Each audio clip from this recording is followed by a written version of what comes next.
Doctor எல்லா பெண்களுக்கும் வர ஒரு பிரச்சனை வெள்ளைப்படுதல். இதுக்கு உங்க சித்த மருத்துவத்துல சொல்யூஷன் இருக்கா?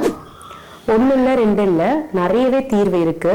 முதல்ல பாத்தீங்கன்னா அசோகப்பட்டை சூரணம், வெண்பூசணி லேகியம், இது ரெண்டுமே இருக்கக்கூடிய எல்லா சித்த மருத்துவருக்கும் இது தெரிஞ்சதுதான். இது எல்லாருக்குமே சஜஸ்ட் பண்ணுவாங்க. ஃபர்ஸ்ட் எக்ஸ்டர்னலா நம்ம அலோவேரா ஜெல் இருக்கு இல்லையா, இந்த ஜெல்லை இன்னர்ஸ் போடுறப்ப இன்னர்ஸ் ரொம்ப ஹைஜீனா இருக்கணும். ஒரு பேட் வச்சு அது மேல இந்த அலோவேரா ஜெல்லை நல்லா ஒரு 5 times வாஷ் பண்ணி அந்த ஜெல்லை வச்சிங்கன்னா உங்க உடல் சூட்டு கொஞ்சம் தனிச்சு அந்த வெள்ளைப்படுறதல் கொஞ்சம் நிற்கும்.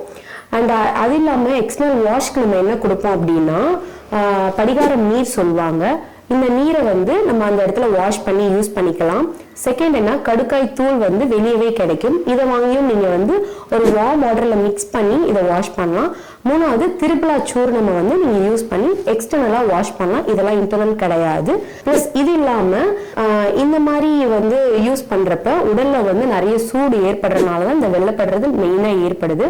அதனால வாரத்துல 2 நாள் பெண்கள் செவ்வாய் வெள்ளியில மட்டுமே வாரத்துல 2 நாள் எண்ணெய் தேய்ச்சி குளிக்கிறது ரொம்பவே நல்லது.